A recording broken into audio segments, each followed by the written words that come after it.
Selamat pagi pemirsa, sanksi peringatan keras bagi Ketua, Sekjen, dan 4 anggota Komisi Pemilihan Umum terkait dengan penyewaan dan penggunaan jet pribadi sangat mengecewakan masyarakat. Sanksi itu tidak sepadan dengan 90 miliar rupiah dana APBN yang dikuras untuk menyewa jet pribadi itu. Terlebih lagi terbukti tidak satu pun dari 59 kali perjalanan menggunakan pesawat jet pribadi itu sesuai dengan tujuan penyewaannya. Pemirsa, inilah editorial Media Indonesia di siar ini Jumat 31 Oktober 2025 dengan tema Jangan Kecilkan Kasus Jet KPU bersama saya Leonard Samosir. Dan Anda semua para pemirsa juga bisa ikut menyatakan pendapat Anda nanti dengan menelepon nomor telepon 021 583 99 100. Dan pemirsa, pagi ini telah hadir bersama saya anggota Dewan Redaksi Media Group, Ade Alawi. Kang Ade, selamat pagi. Pagi, Leo. Sehat-sehat? Alhamdulillah sehat. Kesini naik jet pribadi? Tidak ya. Kita melihat ini menurut sebagian orang sangat tidak layak sanksi dari DKPP kepada KPU karena tidak sebanding dengan apa yang mereka lakukan. Tapi masalahnya kan ini adalah soal etika ya.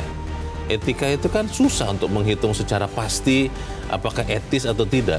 Pesan editorial pagi ini apa nih Kang Ade?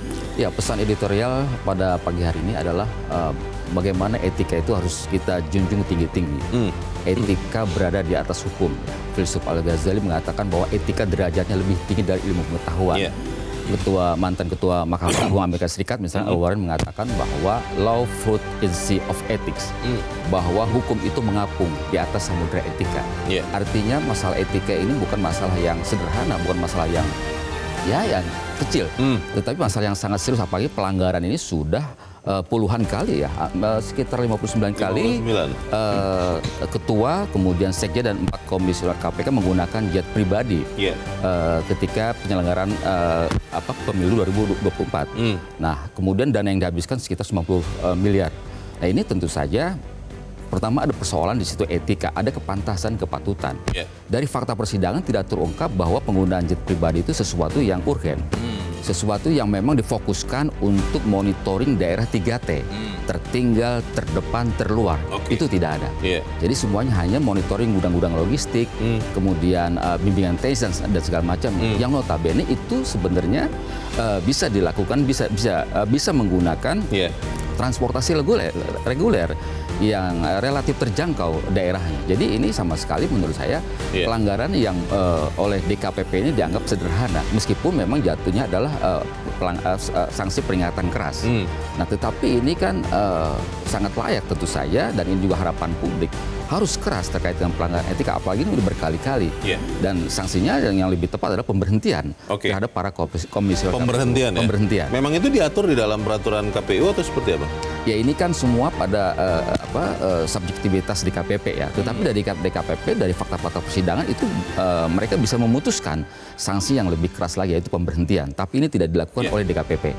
Kita akan membahas itu Kang Ade, dan pemirsa, inilah editorial Media Indonesia untuk hari ini Jumat 31 Oktober 2025. Jangan kecilkan kasus jet KPU.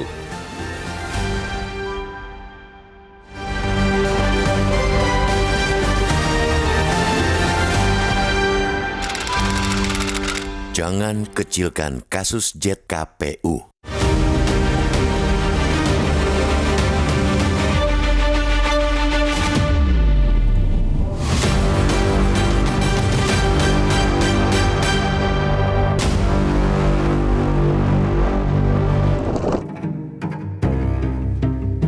Sanksi peringatan keras bagi Ketua, Sekjen, dan 4 anggota Komisi Pemilihan Umum KPU terkait dengan penyewaan dan penggunaan jet pribadi sangat mengecewakan publik. Sanksi itu tidak sepadan dengan 90 miliar rupiah dana APBN yang dikuras untuk menyewa jet pribadi tersebut. Terlebih lagi, terbukti tidak satu pun dari 59 kali perjalanan pesawat jet itu sesuai dengan tujuan penyewaannya. Sanksi peringatan keras yang dijatuhkan Dewan Kehormatan Penyelenggara Pemilu DKPP pada pekan lalu jelas terlalu ringan untuk sebuah pelanggaran sebagaimana yang tergambar dalam sidang DKPP itu. Dalam sidang putusan perkara, tergambar jelas betapa kesalahan telak yang dilakukan bersama-sama oleh Ketua, Sekretaris Jenderal, serta keempat komisioner tersebut. Pertama, dari sejumlah tipe jet pribadi yang ada, KPU memilih menyewa jet dengan jenis mewah, yakni Embraer Legacy 650. Penyewaan jet itu disebutkan untuk distribusi logistik serta monitoring dan evaluasi logistik pemilu 2024. Namun ketika perjalanan tidak menunjukkan kegiatan distribusi logistik sebagaimana dimaksud, melainkan monitoring gudang logistik ke beberapa daerah, menghadiri bimbingan teknis kelompok penyelenggara pemungutan suara KPPS, penyerahan santunan untuk petugas badan ad hoc, hingga monitoring pemungutan suara ulang di Kuala Lumpur, Malaysia. Dengan sederet bukti itu, sangat aneh ketika DKPP tidak memilih sanksi yang benar-benar tegas. Sanksi yang diputuskan oleh sebagian publik dinilai sekadar terdengar garang, namun tanpa implikasi nyata pada pelanggar. Bukan hanya pemecatan atau pemberhentian tetap, senjata pamungkas DKPP adalah memastikan penyelenggaraan pemilu ke depan lebih bersih. Maka, vonis yang paling tinggi mestinya mereka dinilai tidak memenuhi kualifikasi sebagai penyelenggara pemilu untuk saat ini dan masa depan. Namun karena sanksi yang ada masih berlevel melempem, maka mestinya kasus itu segera diusut dalam aspek adanya dugaan pelanggaran pidana. Apalagi potensi adanya dugaan penyelewengan anggaran negara amat mungkin terjadi. Dengan begitu, kasus penyewaan jet pribadi ini harusnya pantang dikerdilkan sebatas pelanggaran etika dan administrasi. Komisi Pemberantasan Korupsi KPK harus mengusut kasus itu dengan tuntas. Berikut mengusut pula segala kejanggalan yang mungkin terjadi. Segala potensi adanya tindak pidana korupsi harus diungkap dan seluruh orang yang terkait dengan itu harus dibawa hingga ke pengadilan. Apalagi sudah ada laporan masyarakat masuk ke KPK. Lembaga anti rasuah itu tidak boleh sekadar menghibur publik dengan mengatakan bahwa semua laporan masyarakat akan ditindaklanjuti.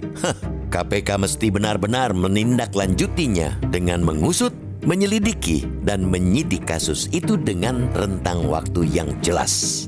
Negeri ini tidak boleh selalu mempertaruhkan kualitas demokrasi melalui integritas penyelenggara pemilu yang rapuh. Bila itu yang terus-menerus terjadi, kepercayaan masyarakat terhadap demokrasi selalu rendah. Kita mesti mendobrak kebiasaan buruk itu.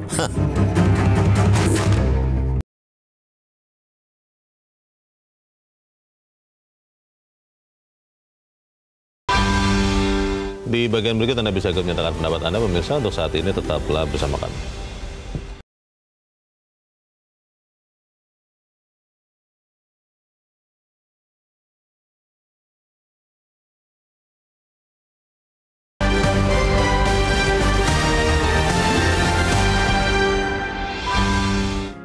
Media Indonesia mengajak Anda untuk mengakses fitur premium e-paper. Dengan sajian konten berbasis intelektual dan meneguhkan kebangsaan, Media Indonesia tampil dengan lebih dinamis melalui e-paper Media Indonesia yang dapat Anda akses kapan saja, di mana saja. Caranya mudah, download aplikasi Media Indonesia di Android atau ketik link e-paper.mediaindonesia.com atau bisa scan QR code pada layar kaca Anda. Klik tab e-paper di bagian samping layar tablet Anda, daftarkan data diri, serta pilih paket berlangganan e-paper Media Indonesia sesuai dengan kebutuhan Anda. Nikmati juga bonus spesial tambahan 4 halaman rubrik fokus setiap hari. Semua bisa Anda dapatkan hanya di e-paper Media Indonesia. Untuk informasi lebih lanjut, hubungi customer service di nomor 0811 1201 2018 atau kunjungi media sosial @mediaindonesia. Media Indonesia, referensi bangsa. Terima kasih pemirsa, Anda masih bersama kami dan kita akan mendengarkan dulu ya Kang Ade pendapat dari pemirsa Metro TV. Kali ini kita sudah terhubung dengan pemirsa Metro TV di Banjarmasin, Kalimantan Selatan. Ada Pak Tasrik Usman. Pak Tasrik, selamat pagi. Selamat pagi Mas Leo, selamat pagi Bang Ade Alawi. Assalamualaikum warahmatullahi wabarakatuh. Waalaikumsalam warahmatullahi wabarakatuh. Bagaimana Pak Tasrik kita melihat penyelesaian DKPP kepada komisioner KPU? Apakah menurut Anda Pak Tasrik itu sudah layak atau memang ya seharusnya bisa diperberat? Ya, keputusan DKPP tentang sanksi kepada anggota KPU yang hanya mengeluarkan pelanggaran etik itu sangat tidak etis dan tidak tepat ya. Karena biar bagaimanapun masyarakat sangat kecewa di mana pimpinan dan anggota KPU itu kan menggunakan jet pribadi itu selama 59 kali kemudian menggunakan APBN 90 miliar. Kemudian juga mereka mengunjungi tempat-tempat yang tidak sesuai dengan peruntukannya, misalnya daerah terpencil. Mereka hanya mendatangi provinsi-provinsi mau ngamati tentang distribusi daripada alat-alat peraga dan sebagainya. Itu kan tidak tepat. Nah, menurut hemat saya, ini KPK sekarang lagi mengadakan penyelidikan dan itu kita berharap KPK lebih proaktif ya, karena kalau ini dibiarkan nanti KPU ke depan juga akan memanfaatkan situasi ini dengan seperti yang ada sekarang dan ini sangat mengecewakan bagi masyarakat. Jadi KPK sebaiknya untuk menindaklanjuti terhadap putusan yang mengecewakan dari DKPP ini. Terima kasih. Assalamualaikum warahmatullahi wabarakatuh. Waalaikumsalam warahmatullahi wabarakatuh. Terima kasih Pak Tasir Gusman dari Banjarmasin, Kalimantan Selatan. Selamat pagi Pak. Sama ya dengan yang banyak masyarakat katakan, Pak Tasik mengatakan ini harusnya diselidiki dan KPK juga harusnya menyelidiki. Tapi pertanyaannya begini, Kang Ade, kalau kemudian terbukti tidak ada yang diuntungkan, kan yang namanya korupsi kan merugikan keuangan negara dan kemudian memperkaya diri sendiri ya. Kalau ternyata tidak terbukti, nanti KPK mengatakan ternyata tidak ada masalah, itu bagaimana? Ya, proses hukum ini kan berdasarkan prinsip praduga tidak bersalah ya. Jadi segala sesuatunya mungkin saja tidak bersalah ya sejumlah komisioner KPU ini. Tetapi yang paling penting adalah proses etik berjalan, kemudian proses hukum juga harus berjalan. Karena misalnya titik krusialnya itu adalah misalnya pemilihan vendor itu kan, vendor pesawat jet ya. Oh, pengadaan pesawatnya ya? Pengadaan pesawat. Ini kan juga tipenya tipe sangat mahal gitu, tipe yang paling mahal ya. Tipenya itu Embraer Legacy 650. 650. Ini tipe yang sangat mahal. Nah, ini menurut saya KPK bisa masuk di situ. KPK memiliki keahlian juga menurut saya bagaimana menyelidiki apakah pelanggaran etik ini memang di dalamnya ada pelanggaran hukum seperti itu. Jadi sangat mudah menurut saya KPK memiliki kemampuan ya bagaimana menyelidiki kasus ini. Nah, yang paling penting adalah seharusnya putusan DKPP ini adalah menjadi efek jera bagi komisioner KPU lainnya sampai ke daerah. Nah, ini dilakukan oleh komisioner di tingkat pusat. Jadi harusnya menjadi efek jera dan ini menjadi alarm yang sangat kuat bagaimana semua penyelenggara pemilu mulai dari pusat sampai daerah ini harus betul-betul menjunjung tinggi yang namanya etika seperti itu. Karena apa? Karena etika ini adalah di atas hukum ya. Dan kualitas demokrasi, kualitas pemilu ini ditentukan oleh sejauh mana para komisioner KPU-nya, penyelenggara pemilunya itu memiliki kualitas juga. Salah satu indikator dari kualitas itu adalah memiliki integritas moral. Jadi dua persyaratan utama untuk menjadi pimpinan, untuk menjadi komisioner KPU itu adalah pertama memiliki keahlian untuk menyelenggarakan pemilu. Kemudian yang kedua memiliki integritas. Nah, 5 orang yang kemarin dinyatakan melanggar etik ini adalah mereka orang-orang menurut saya pada mulanya orang-orang yang baik mereka. Mereka mampu menyingkirkan 479 kandidat. Jadi ratusan kandidat mengajukan diri sebagai pimpinan KPU, tetapi kemudian melalui berbagai penyaringan, berbagai seleksi terpilih 7 komisioner KPU seperti itu. Jadi basisnya mereka ini orang-orang baik, tapi kemudian barangkali ada godaan dan sebagainya seperti itu. Nah, ini saya kira godaan kekuasaan memang luar biasa gitu. Kalau kemudian ya Kang Ade, kembali lagi pertanyaannya, kalau kemudian misalnya KPK masuk menyelidiki dan mereka tidak menemukan ada mens rea, niat jahat atau niat memperkaya diri sendiri. Kemudian misalnya pengadaan pesawat itu pun tidak ada kickback. Kan beberapa orang menduga jangan-jangan kenapa dipilih yang paling mewah karena ada kickback jangan-jangan dari provider kepada KPU. Kalau kemudian tidak ditemukan tindak pidana, artinya kan ini hanya adalah tidak etis. Tadi ada anggota DPR di headline pukul 7 mengatakan kok tidak merasakan penderitaan karena ekonomi masyarakat lagi tidak baik. Kalau itu yang terjadi, apakah kemudian kita masih akan mencari hukuman yang lebih berat? Tapi kita harus jeda dahulu dan pemirsa tetap bersama kami, Editorial Media Indonesia segera kembali.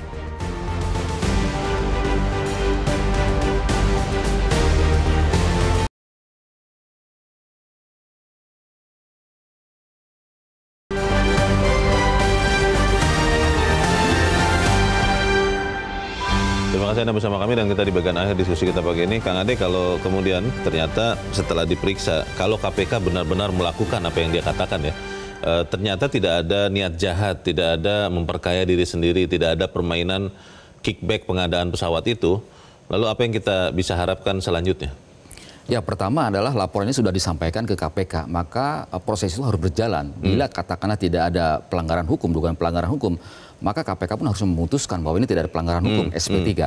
Tetapi jika ada, harus terus berjalan. Jadi kita basisnya adalah presumption of innocence ya. Bagaimana asas praduga tak bersalah harus kita junjung tinggi-tinggi. Nah, bila nanti putusan hukum menyatakan mereka tidak bersalah, maka menurut saya sanksi pelanggaran etik ini, teguran keras ini, merupakan catatan ya, catatan bagaimana mereka ketika mereka katakanlah mendaftar lagi pada 2027 nanti, mereka kan habisnya kan 2027 kan. Nah, ini menurut saya harus menjadi catatan ya, catatan bagi DPR, catatan bagi tim pansel bahwa mereka ini pernah melakukan pelanggaran, dan pelanggaran bukan main-main ya, sanksi yang sangat keras ya, teguran ya, teguran sifatnya keras, peringatan keras. Nah, ini menurut saya menjadi catatan yang sangat serius. Jadi penyelenggara pemilu, calon penyelenggara pemilu nantinya harus betul-betul mereka memiliki integritas. Mereka tidak memiliki catatan katakanlah catatan hitam pelanggaran hukum ataupun catatan pelanggaran etik. Jadi betul-betul mereka ini pribadi yang menurut saya pribadi yang bersih. Ini menurut saya persoalan yang sangat serius karena seorang penyelenggara pemilu dalam hal ini adalah komisioner KPU, mereka harus memiliki yang namanya sense of ethic ya. Nah, sense of ethic ini juga muncul juga dari sense of crisis.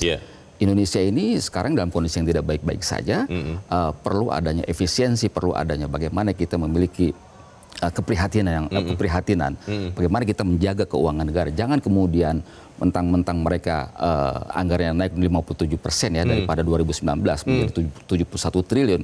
Ini kemudian mereka masih ada dana nih kan. Udahlah menggunakan jet pribadi. Padahal peruntukannya bukan untuk monitoring logistik di daerah 3T. Kalau KPK ternyata belum juga bergerak, Kang Ade, apa yang akan terjadi? Ya, menurut saya harus didesak terus ya, bagaimana aparat penegak hukum dalam hal ini KPK harus bekerja secara sungguh-sungguh. Bila memang tidak ada dugaan pelanggaran hukum yang mesti disampaikan. Inilah pentingnya menurut saya kepastian hukum. Jadi proses hukum ini tujuannya 3. Pertama ada kepastian hukum, yang kedua adalah keadilan, yang ketiga adalah kemanfaatan untuk masyarakat. 3 hal inilah yang menurut saya harus dipegang oleh KPU dalam konteks menyelidiki dugaan pelanggaran penggunaan pesawat jet 59 kali oleh komisioner KPU. Baik, kita tunggu langkah dari KPK dan KPU selanjutnya. Kang Ade, terima kasih sudah di tempat ini. Selamat pagi, Kang. Pagi. Pemirsa, negeri ini tidak boleh selalu mempertaruhkan kualitas demokrasi melalui integritas dari penyelenggara pemilu yang rapuh. Kalau itu terus-menerus terjadi, kepercayaan masyarakat terhadap demokrasi selalu rendah. Kita harus mendobrak kebiasaan buruk itu. Saya Leonard Samsudin, terima kasih Anda sudah menyimak editorial Media Indonesia pagi ini. Terus jaga kesehatan Anda, terus jaga nurani Anda. Selamat pagi, sampai jumpa.